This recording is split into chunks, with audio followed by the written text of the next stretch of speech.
Hi Pisces, welcome to your September 2023 Astro-Tarot with me, Raphael from Reydiant Reality. It's an absolute pleasure to have you. Thank you so much for being here. Thank you so much for joining me. Quick note, these readings are for your sun, moon and ascendant sign. But I advise that if you're only going to watch one of them, you watch for your ascendant sign because it's likely to be the most accurate for you on that day-to-day level. I use whole sign tropical Western astrology.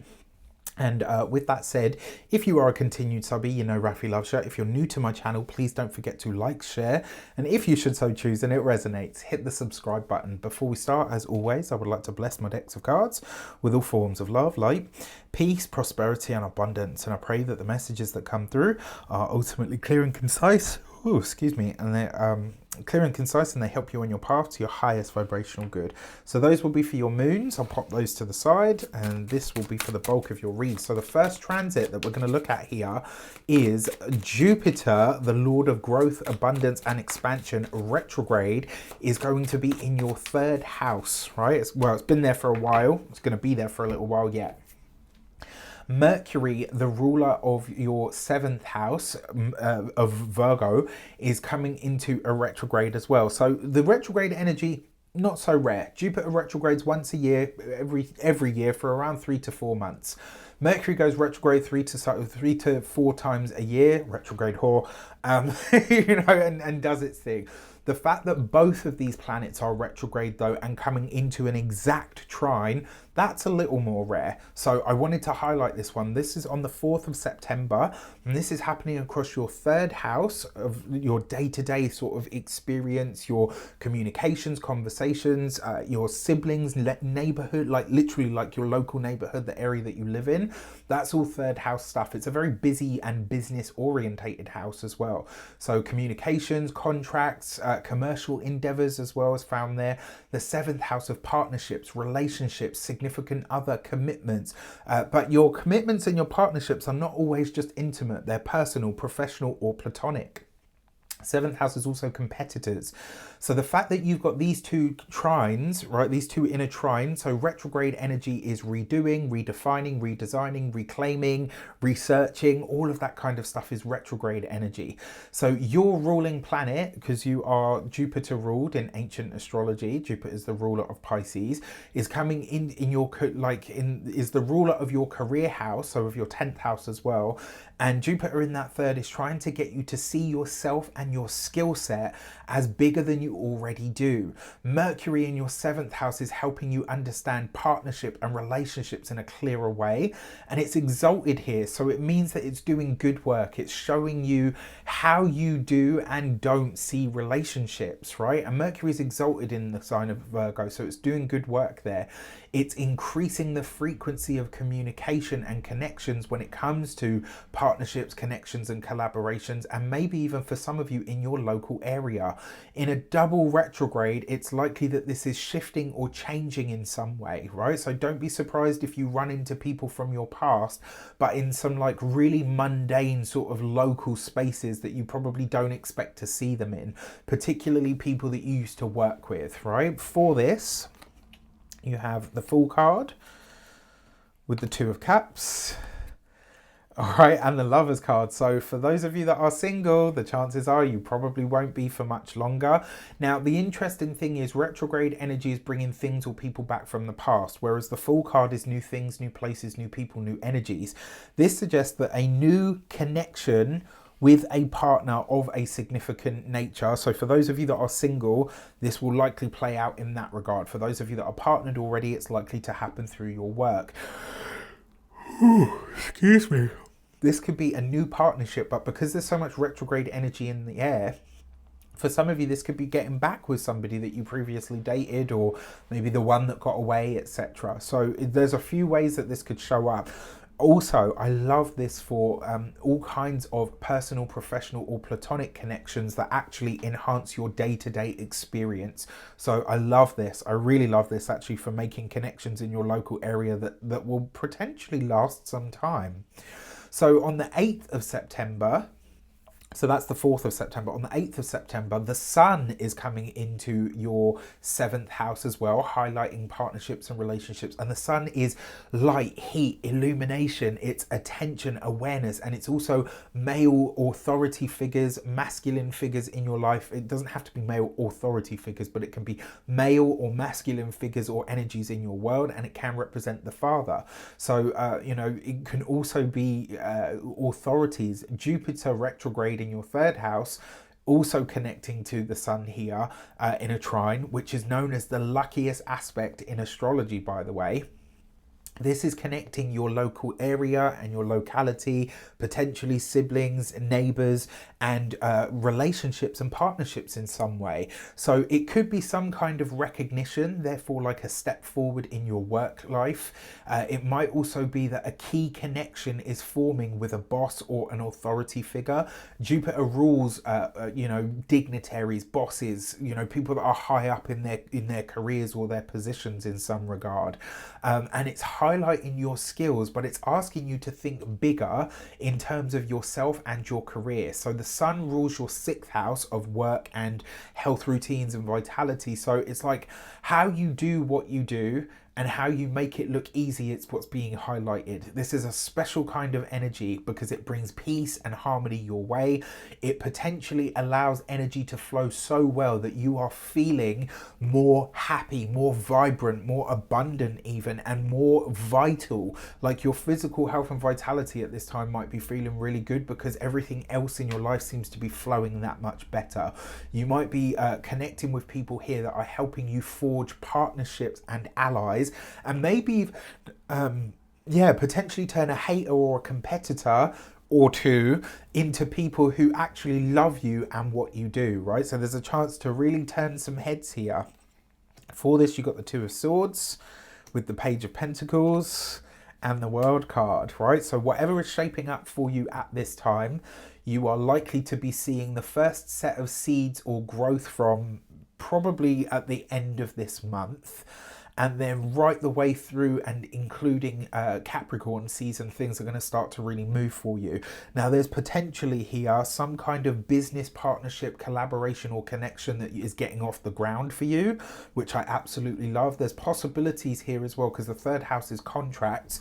You could be signing a new contract of some sort that enables you to connect with a bigger or a larger institution and sees your career elevating in some way, shape or form. So I love this for you. And then Venus is going to square that Jupiter retrograde on the 16th of September. So Venus is going to be in your Venus has been in your 6th house for some time now. She's finally finished her retrograde. This is the 3rd and final connection between Venus and Jupiter in this square pattern. So the first time this happened was the 11th of June. Both planets were direct. The second time, the 21st of August, Venus was retrograde connecting to that Jupiter.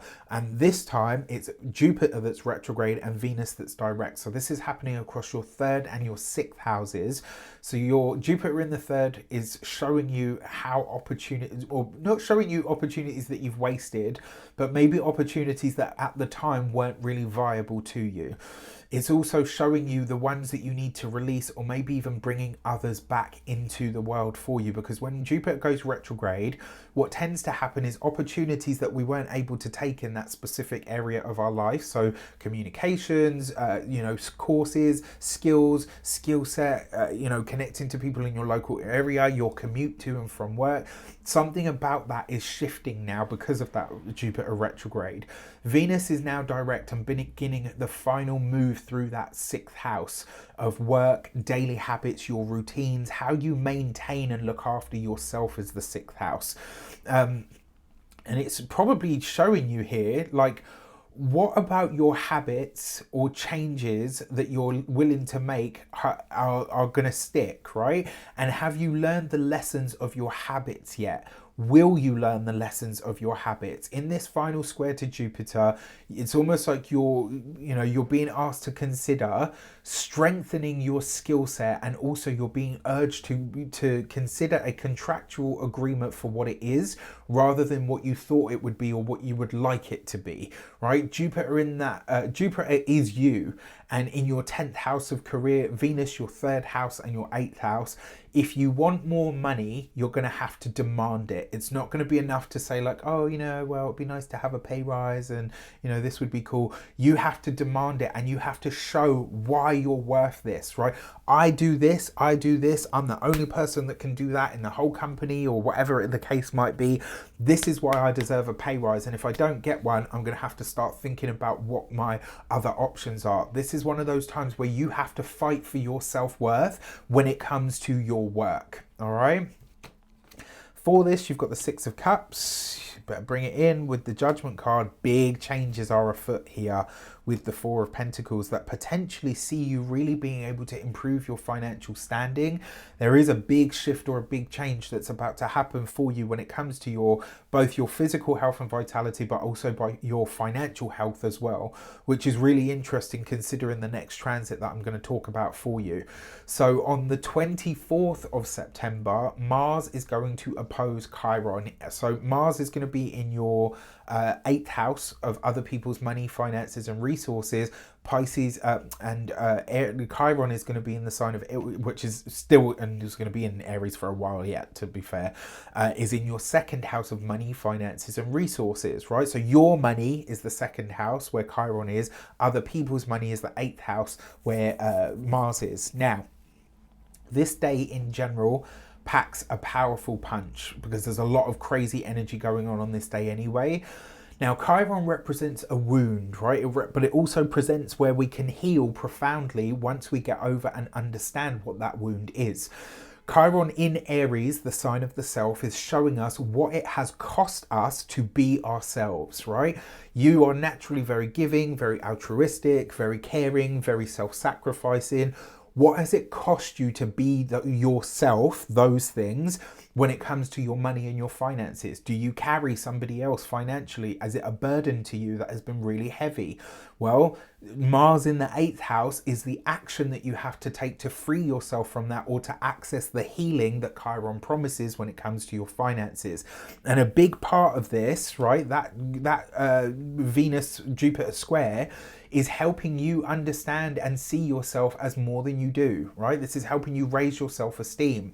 Now, Mars is action, energy, passion, excitation, war, challenge. It's a severing energy that can remove things from our lives. In the sign of Libra, it's in its full, so it doesn't necessarily do good work here. It's challenged in this space. And because there's a lot of annoyance and frustration in the air, because Mars is our energy, right? It's everyone's energy, and it's not able to bring forth its best energies here or in the best way that it can.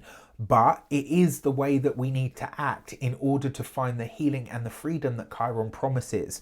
Now, in your money houses, this opposition is not going to be ignored. Mars in your 8th house is demanding that you remove or release something, because the 8th house is death. It's taxes, mortgages, loans, joint money, joint finances, resources. It's also our wounds, fears, and our traumas. Mars in the 8th house is about power, taboos and sexuality, and this is about claiming and owning your own sexual power and prowess. It's about you owning your power and owning your power enough to remove or release something that is and release something that is draining your energy, right? So this is about saying, okay, this thing has taken way more from me than it's ever given back. I need to release or remove this now. It's about you owning that sense of self, and maybe even embracing your own occult powers, because the 8th house is the occult. Spirituality, the psyche, psychic awareness, mediumship, energy work, all of that stuff. Chiron in the 2nd house rules, which is ruled by, because your 2nd house is Aries, right? And Mars rules Aries. So Mars is the ruler of that Chiron, which means Mars in the 8th is showing you that self-worth, self-esteem and value, truly owning yourself and valuing yourself, that's all 2nd house stuff, is how you heal your money worries and issues. The action that you need to take is by delving into your wounds, your fears, your own psychological makeup, and releasing yourself of the burdens of other things, places, people, or energies, or even, just kind of things that you've accumulated, right? It's asking you to elevate your personal sense of self-worth, and action needed to make it happen and cement your abundance is simply to claim your power. It sounds easy, right? But it means that loving all of you, the broken bits, the ugly bits, the dark bits, all of you, is how you get through. And then when you action it through that 8th house to say, okay, this is the time for me to release or to let go of something, or maybe even to get into some kind of conflict, because the 8th house is a house of conflict, challenge, or issue. So it may be that you have to have a flare up, that you have to have the argument, that you have to kick up a fuss, that you have to cause an argument to really get this done, right? To get it down pat. King of Cups, in some way, shape or form, you show up in your own reading for this. So it looks like you're going to claim yourself with the 5 of Wands. That's an argument, a challenge, or an issue. With the Knight of Swords, there are going to be some harsh words around this transit. And to be honest with you, I think it will provide you with the freedom that you've always been looking for. But it relies on you really opening up, really speaking your truth, and going where you've probably feared to tread previously. This is about really claiming and owning and utilizing your own emotional intelligence in some way. All right, and then for your moons, so the Virgo new moon for you is happening in your 7th house of partnership, romance, commitments, you know, significant one-to-one connections, personal, professional, or platonic. And it's even your competitors. So your commitments are bringing you joy. This is about you seeking joy, pleasure, you know, and more enjoyment from your relationships, from your partnerships, from your collaborations. It's about giving yourself over to the fact that they're going to be what they're going to be. All right. And as long as you show up as just yourself and you look out for yourself and make sure that you're doing the best you can, you'll be going in the right direction. And then the Aries full moon is happening in your 2nd house of money, finances, and resources. And this is very, very interesting because the gate 40 in solitude means, so the message behind this card, yes, it's solitude, but it really is about holding your own thought, your own vibration, what you think, what you feel. It's about being really clear on you, what makes you you, and what you think should be the right path for yourself. The gate 40, right? And this is a full moon in your money, finance, resources, in your 2nd house of money, finances, and resources, self-worth, self-esteem, self-value.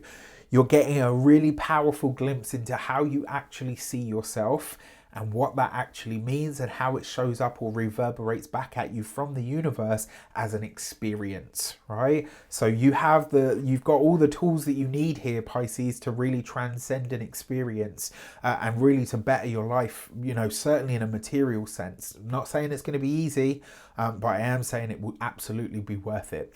With that said, I wish you an abundance of all of that good stuff. Have a fantastic month. Let me know in the comments how it shapes up. Take care, and I'll see you soon.